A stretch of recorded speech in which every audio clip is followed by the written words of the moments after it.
chemistry topic by topic. We're looking this time at some amines, nitrogen compounds. We're going to look at some polymers and how we might try and make some of those.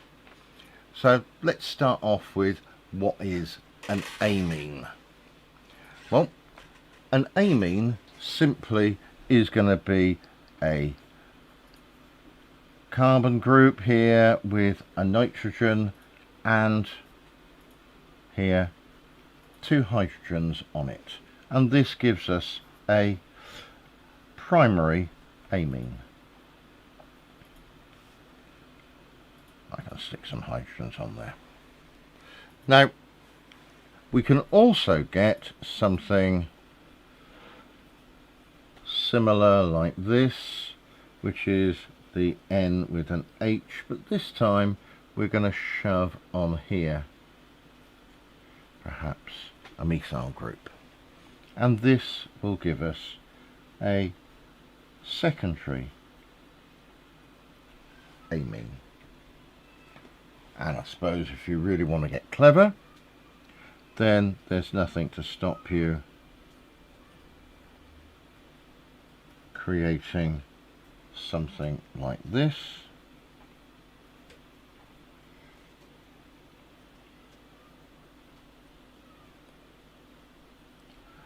which is a tertiary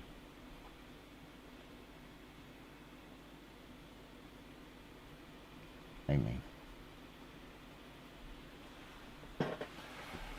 So these chemicals are all simply amines. For a primary amine, then we work out the alkyl chain name. So if I've got two here, in this case this will be ethyl amine. If we've got for secondary amine, we name the two alkyl chains, and any prefixes for additional groups we write them in alphabetical order, and then we put at the end the suffix amine. So in this case we've got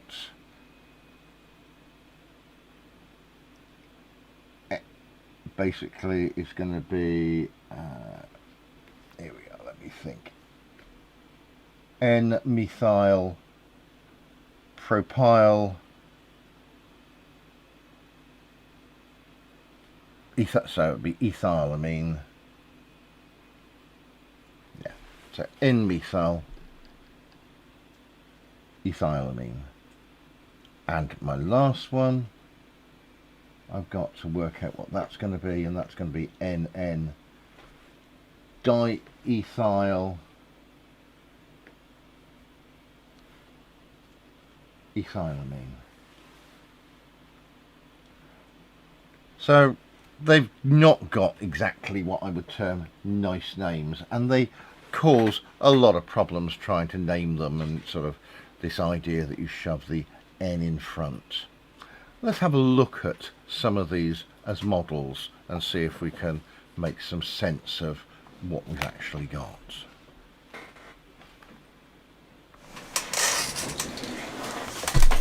So I've got here some snatoms. Let's see if we can make up the first one. This is just going to be, we'll make up the carbon chain first. So we've got our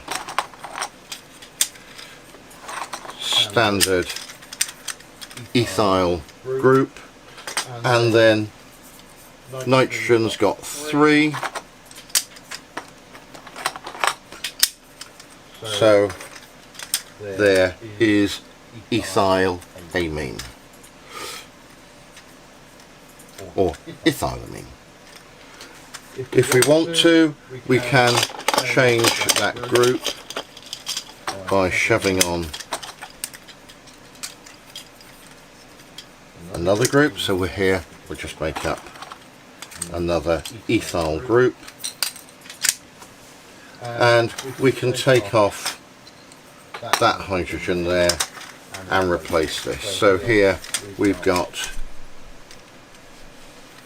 two ethyl groups with the amine basically in the centre. So this is why this is a secondary amine.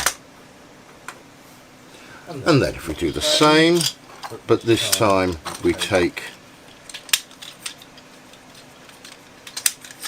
another one of these groups, we take off that hydrogen and replace that, then we've got our tertiary amine with the nitrogen here surrounded by ethyl groups.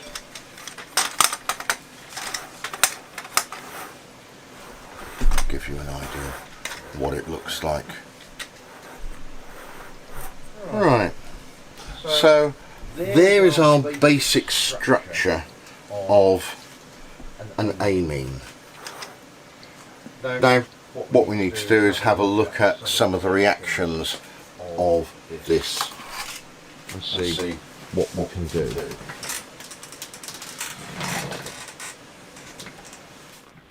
Amines are basically bases. Yeah, I didn't mean that. Yeah, they are bases. So what I've got is if I take methylamine, so if I grab hold of my chemical,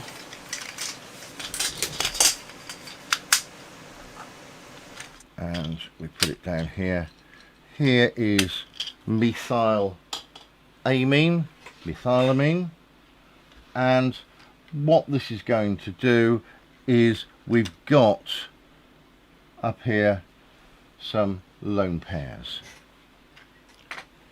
What I've got then is here my H3C back to my N, and this N's going to have two hydrogens and it's got a lone pair, and this can attract this lone pair and we get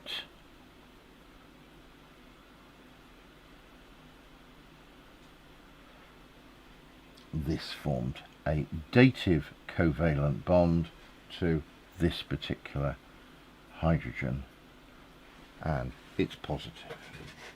When we look at this, we cannot tell where the dative covalent bond is. It could be any one of those. They look basically identical.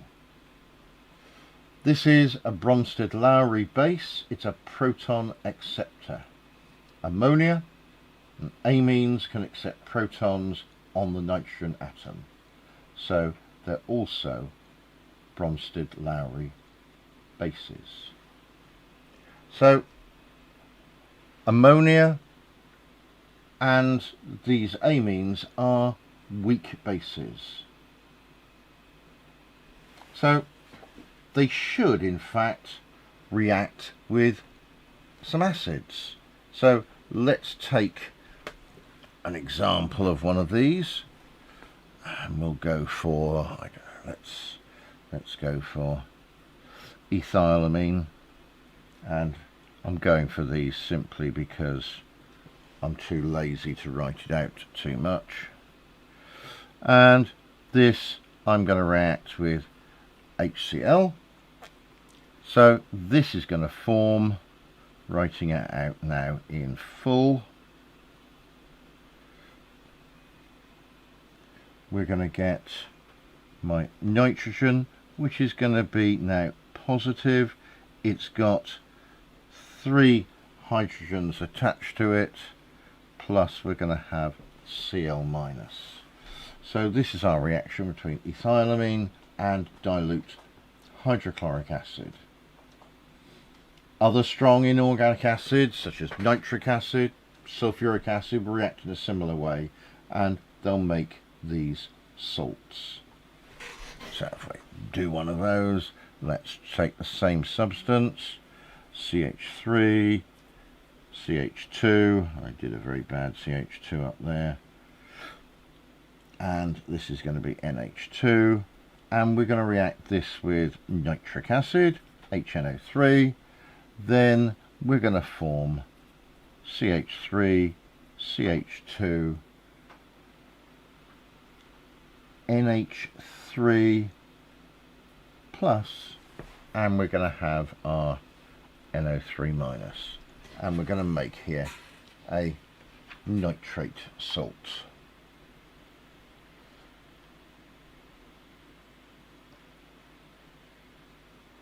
Not as much fun if you try and do this with sulfuric acid, of course.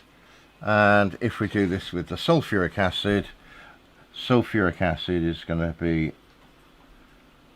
I'm going to need here, it's going to be 2 minus, so we're going to need 2 of these CH3, CH2, NH2s, and that's going to give me, in brackets, CH3, CH2, and we're going to have our NH3 plus. There's going to be 2 of those with my SO4, which is going to be my 2 minus. So it makes it a little bit more complicated. So with the hydrochloric acid, we've got basically ethyl ammonium chloride. With the nitric acid, we've got here ethyl ammonium nitrate, and here we've got ethyl ammonium sulfate. How would I try and make some of these in the lab? Well, it's not that difficult, but it's sort of messy, and I'm not going to have time to try and show you how to do one of those. So we take a sealed tube of some sort of haloalkane, you take some ammonia, and you take some ethanol, and you heat them up to make the amine. The problem is you can't reflux it, because amine is so volatile it escapes out of the condenser rather than react. So let's take some sort of haloalkane, and we'll take 1-chloropropane.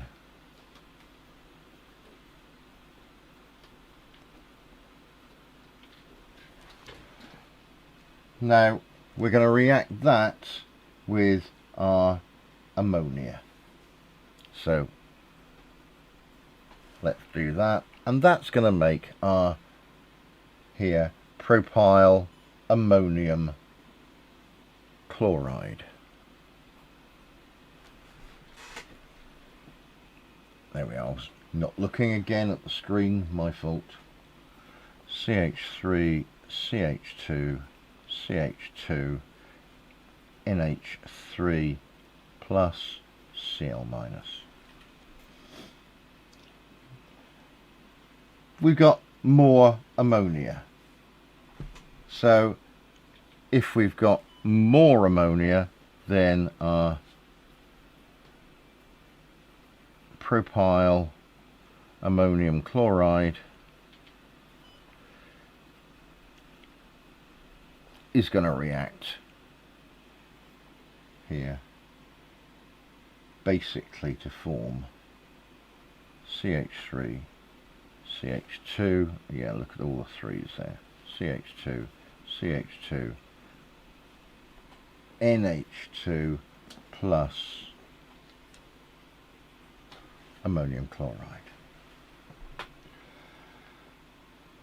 Unfortunately, this is a reversible reaction, so the idea is we're going to try and increase the amount of ammonia here, and as we increase the amount of ammonia here, it's going to drive this reaction to the right, and it's going to give us more of this amine.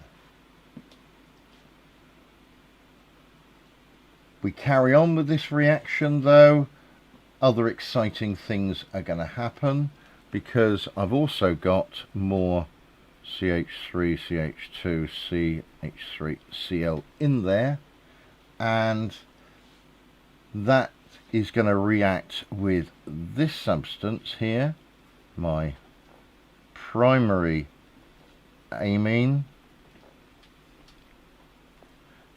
and that is going to give me a secondary amine.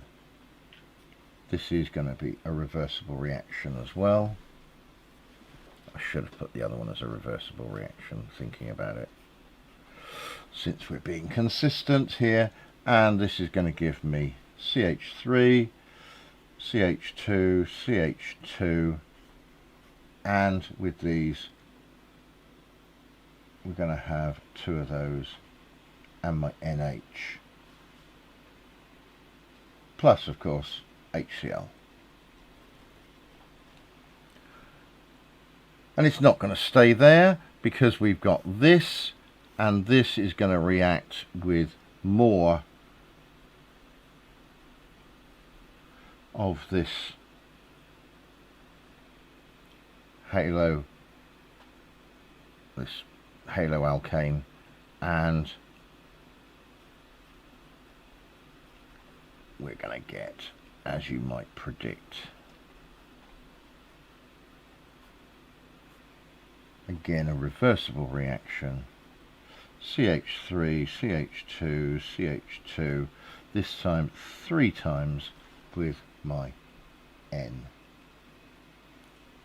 and that will in fact be N plus and Cl minus.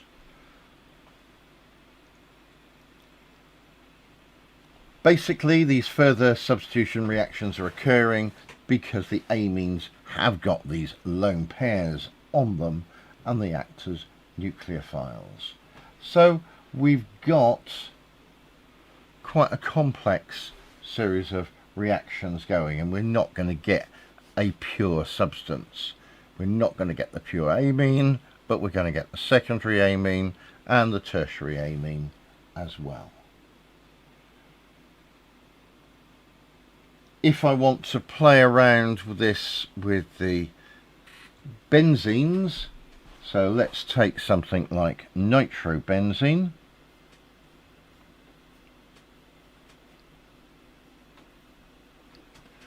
Then all I have to do with this is to put in some sort of reducing agent. Typically here we make tin and hydrochloric acid.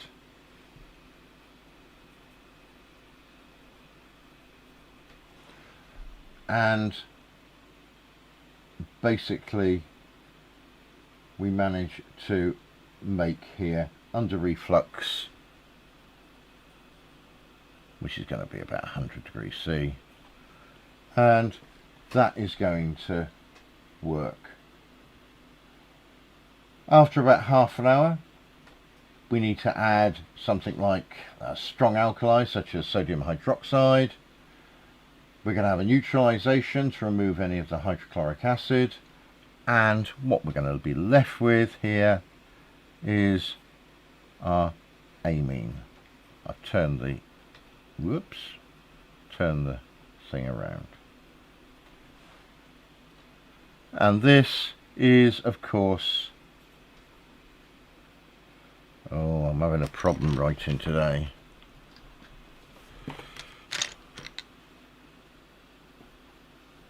Phenyl amine. So we've got that sort of system.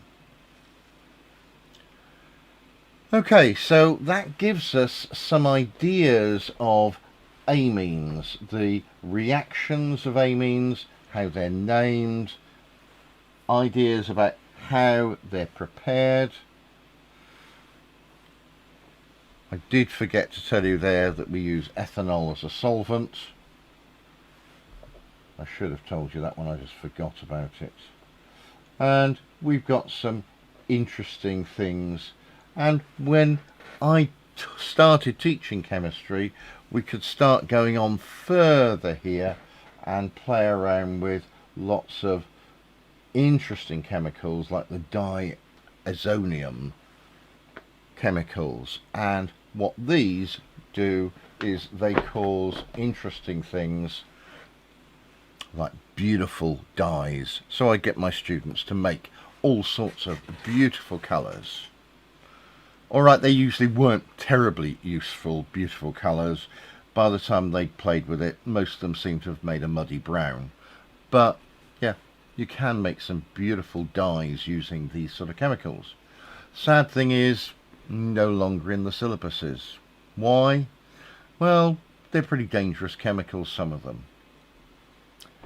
So that's our amines.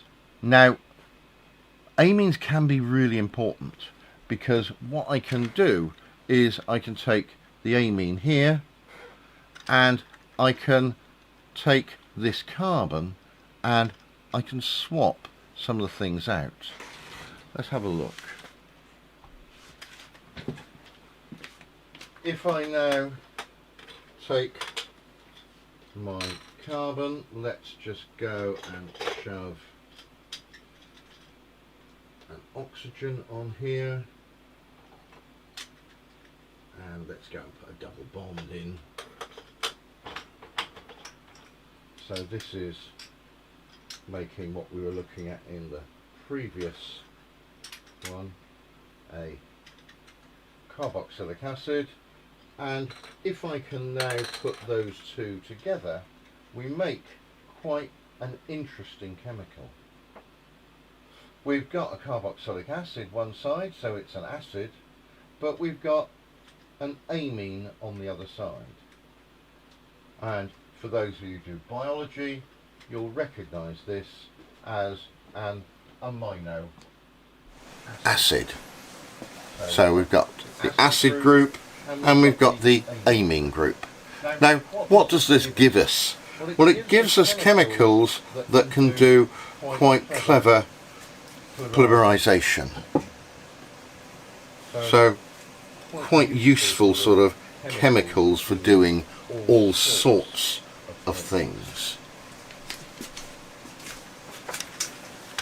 Now, I've just put that down out of the way because I want to make up a pretend molecule. And my pretend molecule, just clearing up a little bit, is going to be rather interesting, because this one has got a red group on it, a yellow group on it, a blue group on it, and we'll go for a purple group on it. This isn't any molecule at all. This is just, if you want me to name it, I suppose it's methane, but I've coloured all the different hydrogens in different colours. Let's make a second one of those. So I want a yellow one, I want a blue one, and we want a purple one, and I want a red one. And there we are, I've made the same molecule. Hang on a minute, the orientation's wrong. Oh dear. And this creates a problem.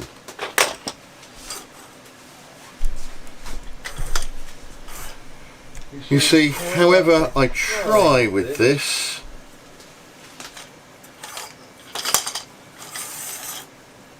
I've made a mirror image. I cannot put these two over one another because this is a chiral molecule. We've got a chiral centre, a centre where we've got different atoms, and this affects the molecules and the shape of the molecules. This also gives rise when I've got my amino acid. Let's just grab a group and put onto my amino acid. I'm going to replace one of these hydrogens with a methyl group. I've gone from glycine to alanine. But I could have equally have put this way round. But the molecules are different. This molecule is chiral to this molecule. One is left-handed and the other is right-handed. Just as we've got here, we've got our left-handed molecules and our right-handed molecules. But they look similar, but they look different because the molecules are around the wrong way. If I've got an enzyme that works on this, then let's suppose the enzyme wants to grab hold of a blue and a yellow so that the red and the yellow, hold it round the other way so the camera can see it, so it can work on the red and yellow. If I grab the same molecule, then this is now a yellow and a red, as opposed to what was before a red and a yellow. This means that these molecules may not fit in the active site of what we're playing around with. That means that some molecules aren't going to work. So we may find that we've got an L amino acid, and that will give us one sort of structure, and a D amino acid, left or right-handed, will give us a different molecule. And this has a profound effect on life. If I take somebody and I'm very kind and I feed them with a lot of glucose. Glucose we normally have is called dextrose. It is D-glucose. It is a right-handed form of glucose. And I give that to the students and they say this is a good experiment. This tastes quite nice. Then I give them a small sample of L-glucose to try instead. And it doesn't taste. It doesn't taste sugary at all. It's got no taste at all. Why? Because your taste receptors are configured to pick it up in one shape, and what you've got is you've got the molecules here round the other way, so your receptors can't pick it up. And if I fed somebody on pure L-glucose, they'd starve to death. Even though they're eating loads of food, their body couldn't metabolize any of it. So this is where chirality is important. Interestingly, in biochemistry, all the sugars are right-handed and all the amino acids are left-handed. Now why is that? The answer is I don't know. That's just the way the first creatures developed and what they did. The first plants made glucose, and if they were making it as D-glucose, then everything used D-glucose because that was around. If I want to buy any D-glucose, it's very cheap. But if I want to buy L-glucose, it's very expensive. And there are some experiments we can do with this by taking, to see what I mean by something being chiral, and we can look at it being optically active by taking some light and we put that through a polarizing filter. We look at the other polarizing filter and we get it just right so no light goes through. I put inside a solution and I have to adjust it. Didn't make sense. Let's draw it out. I've got my light source.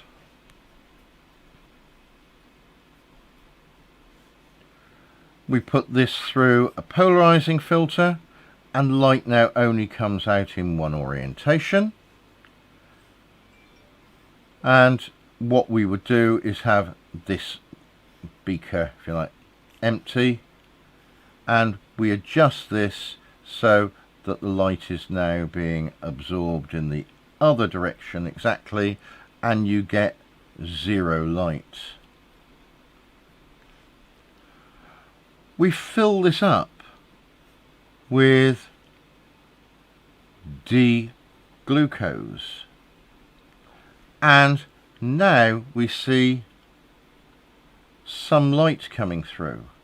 All the molecules are facing the same way, and so they all turn that light to a different angle. So what we then need to do is rotate this filter by so many degrees, and we can work out, again, goes dark, and we've worked out then how this is optically active. Doesn't often work. If I put in a solution which is made of, in this case perhaps, L-glucose and D-glucose, then if they've got the same amounts, and normally in many molecules that are chiral you get both versions made, then it won't be optically active because the left will cancel the right. And so we've got our structure here. So we can identify some optically active chemicals, and quite useful to try and do that. Right. Let's look at what we can do with an amino acid. Amino acid, then, let's draw out the structure. I've got it here. We'll just zoom out. And what we've got is our acid group, C double bond OH. I've got my carbon, and it's a chiral carbon with the groups either one way round or the other, and then we've got an amine group.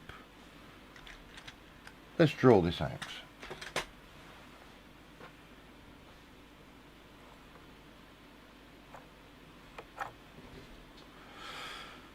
I'll start with my chiral atom, and I'm going to give it here an H, and we've got a CH3 group there. This has got the acid on it, COH, and on the other side we have the amine group.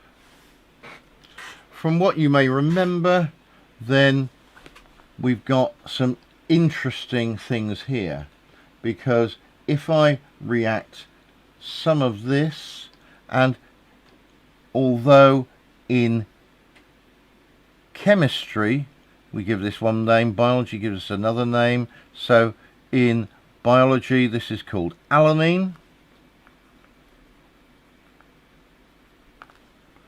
In here we've got a different one, and I would tend to call this 2 here amino propionic propanoic acid.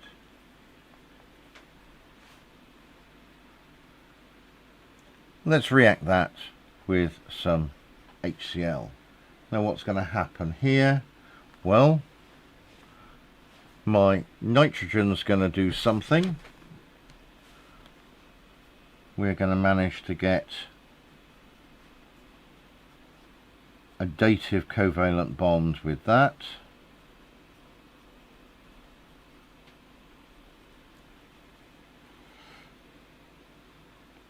And my acid group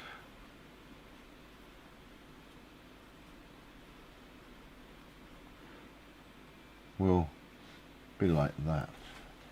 So there we are, there's a simple reaction with an acid. What's going to happen if I react this with an alkali?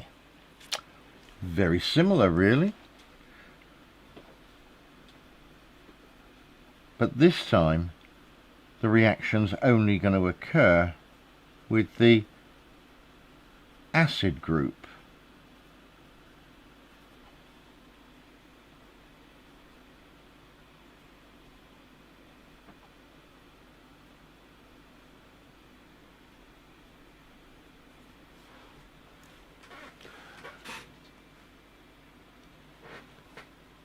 It's quite interesting here that we've got this reacting with both an acid and we've got it reacting with a base.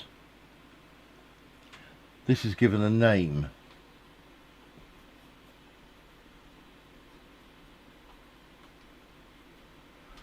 A zwitteron, and it has something called an isoelectric point. Because this can form either something with an acid or it can form something with a base. So we can get these two to convert from one to the other. And somewhere in the middle, what I'm going to get is something that is going to look remarkably like this.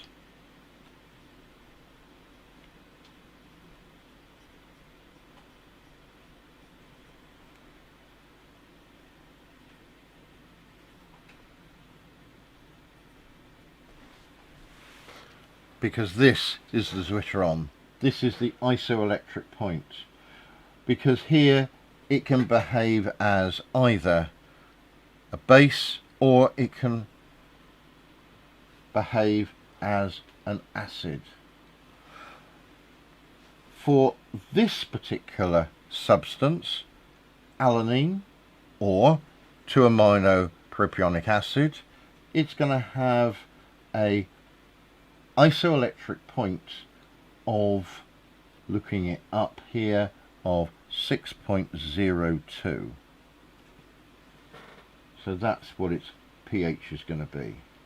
But if I looked at different amino acids, and we'll just draw in a different amino acid, this is going to be NH2C, and I'm going to put in R here to represent my different groups that can be replaced, and there are 20 naturally occurring amino acids and about loads of others that we could possibly make.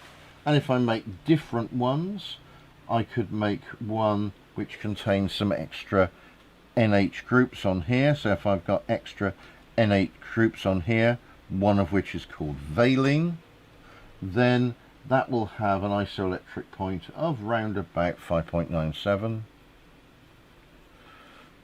Whereas if I put other ones on here, such as aspartic acid, which will have extra COOH groups on there,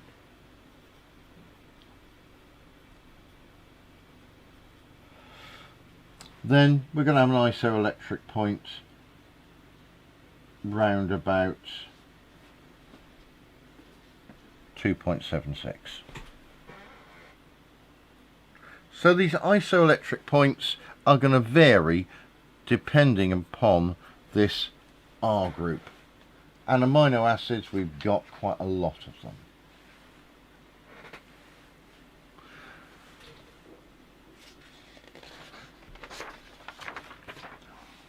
In my last talk, we had a look at amides, just to sort of give you a difference between them, because we're talking about these things. We've got here something like CH3, CH2. Let's have my C double bond O and an NH2 group. This is here a primary amine. Now, what happens if we bring two amino acids together? So let's do that. So I've got here, I'm going to shove an R on here because I'm not sure what it's going to be.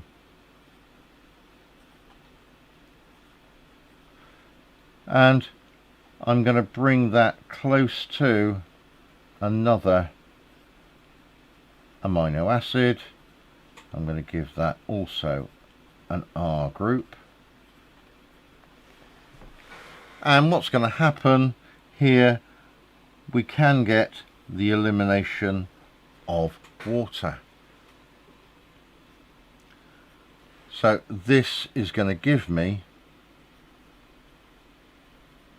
an amide. In chemistry, we tend to call this not an, sorry, in biochemistry, we tend not to call this an amide, but instead we think of this group here as a peptide bond.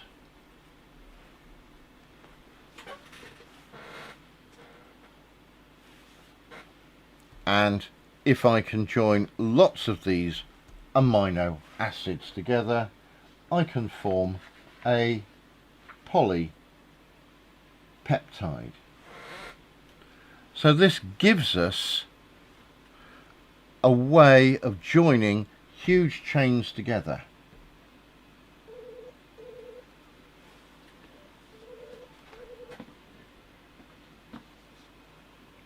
Now, what can we do about this? Well, you've met polymers before. You met things where we could take something with a C double bond C group, and we could basically increase this by doing addition polymerization. In natural things, in life, we tend to have groups that look like this. They're basically asymmetric. I've got an amino group and I've got an acid group, and these we can combine together. For man-made systems, we might take a molecule which is similar to this. I've got here an acid, it's a diacid, and I could take a diamine.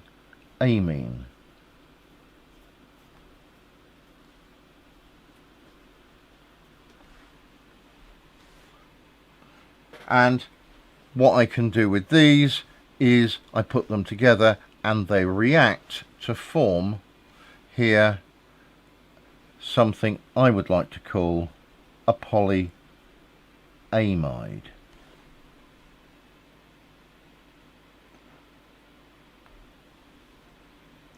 If I want to, I can take other groups and I could react, instead of my acid, I could react my acid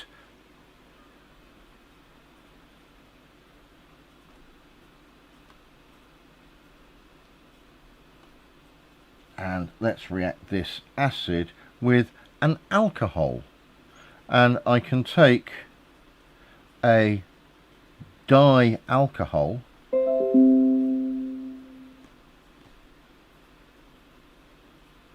and I can react that with this acid and I can make a polyamide. ester. If I want to try and make one of these reactions a little bit more violent, I suppose, then I don't have to necessarily use an acid, but what I can use instead is I can use an acyl chloride. So I could take a polyacyl chloride, acyl chloride, C double bond O Cl. Let's take my CH2 group and we'll shove one of these on there. So here I've got an acyl chloride, and I could react that with an amine here, and this is still going to join together to make one of these C double bond O NH groups, which is the amide. So we're making here a polyamide. Let's finish this session by having a look at trying to do this.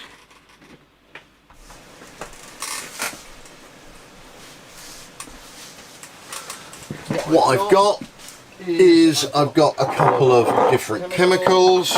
I've got here, this is hexane 1,6-diamine. So we've got here 6 carbons with an amine shoved at each end. And it does say nylon rope on it, might give you a hint.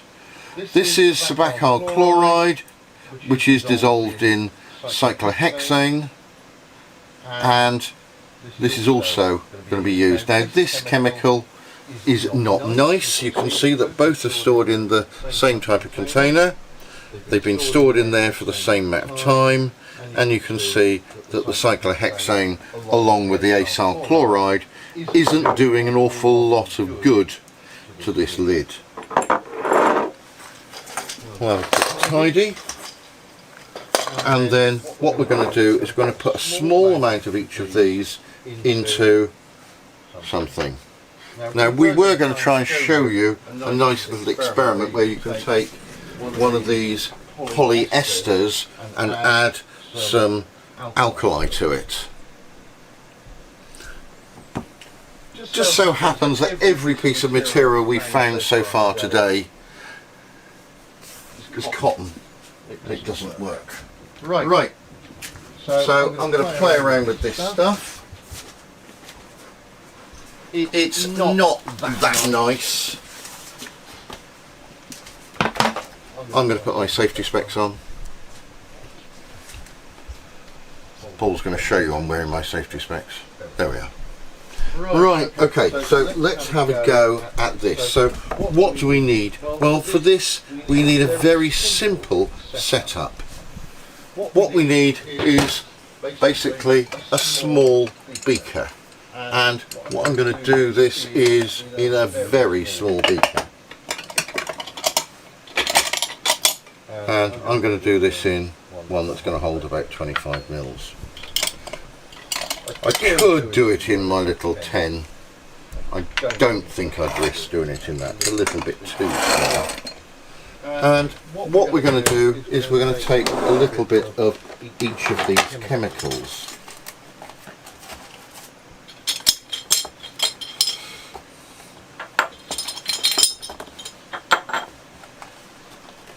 So I've got my measuring cylinders. For some reason I've got some magnesium in there. And what we're going to do is we're going to pour each of these chemicals into this beaker, and I'm not going to do very much. We want at the most 5 mils of this. We'll want one other piece of equipment, and the other piece of equipment I want is carefully hidden inside my beaker. This pair of tweezers. And I'll also want a retort stand. Okay, let's have a look and see. Oil floats on water, so we're going to do the water first, the water-based one. And what I'm going to do is I'm going to take a small amount of this, as I said, 5 mils, and we're going to put it into the measuring cylinder.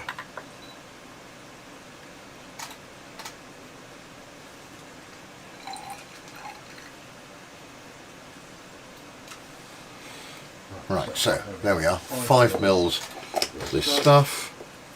Put the lid on firmly. Smells slightly, and it's not that nice a substance, and I've just plonked it in there.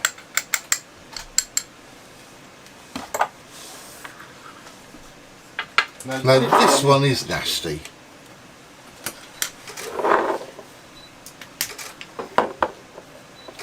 And this one really does smell. See the damage it's doing to this.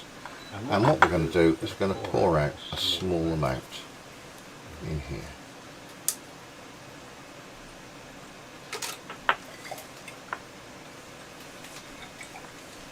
There we go. Now what I'm going to do is, once I've got the lid on firmly, I'm going to angle this so you can just about see it angling it. And what I'm going to do is I'm going to carefully and gently pour this on top.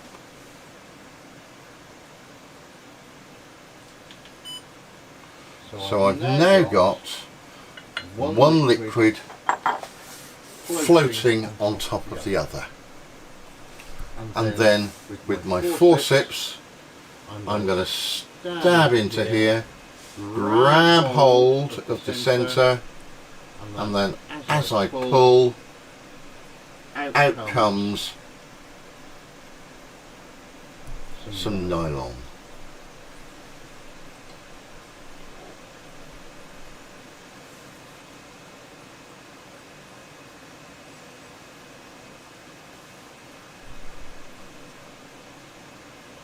Trying to pull the two separate, but the beaker is quite small. And there I have a piece of nylon. I'll do it again. I grab hold of the two surfaces between them, and then out comes a piece of nylon. And if I can do it gently and slowly,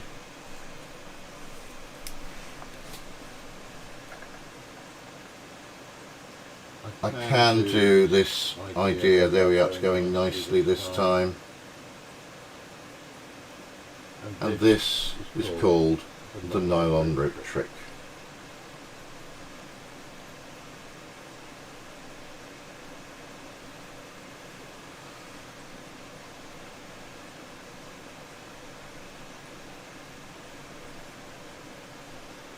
And I can keep on doing this until all the chemicals are used up.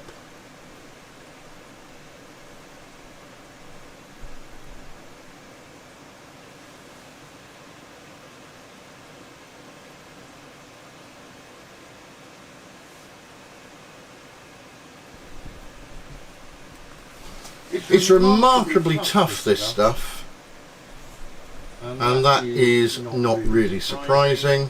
I'm going the other way just to pull that one up.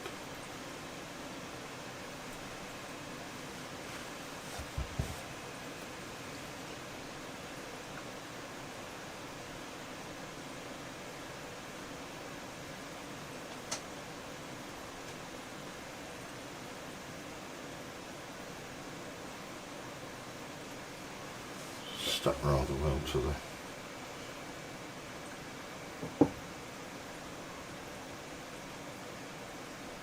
Not going as well now because I'm running out of material.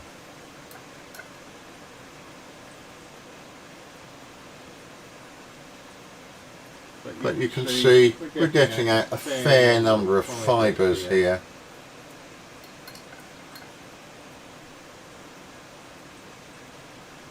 and if I can pull this at a decent speed, then I can get fairly sort of thin fibres of nylon.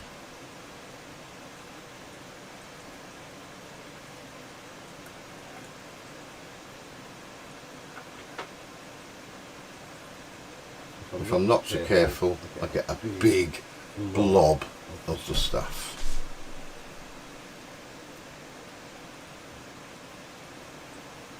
Now, once I've actually made this stuff, it's not really anything like as dangerous as the substances I made it from. The substances I made it from are particularly nasty, but once we've made this, we've made some fairly inert material, and the nylon is really quite safe. I'm just pulling out some loads of bits and pieces here because the reaction's just about over. I've run out of one of the materials.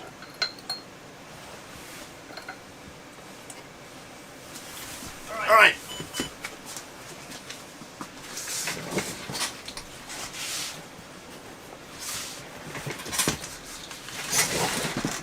So that's the nylon rope trick. Very simply taking two different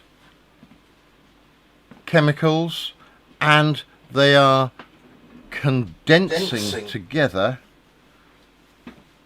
because when these react together they're forming water, and we've got here making an amide, and this stuff here we're making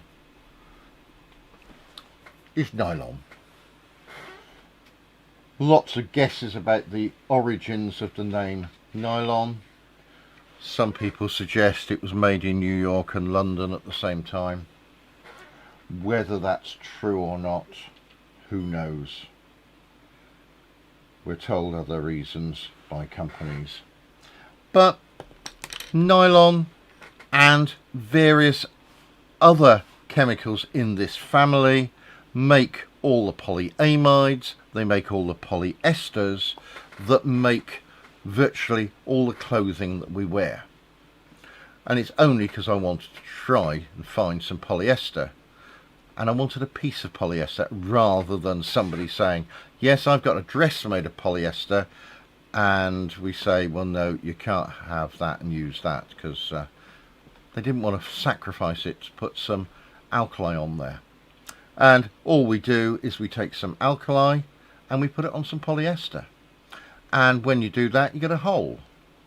And many students are familiar with this, that they play around and they wear their lab coat, and of course we know what we do with the lab coat, we wipe our hands down it, and if we've got any alkali on there, then the next time we come to use our lab coat we've got holes in it, because it just literally starts reacting with the substance.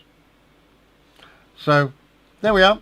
We've looked at some chiral molecules, we've looked at some amino acids, and we've looked at some amines, and then we've gone back and related that to the amides we looked at previously. Thanks for watching. I hope you found this useful, and I'll see you next time. Take care. Bye bye.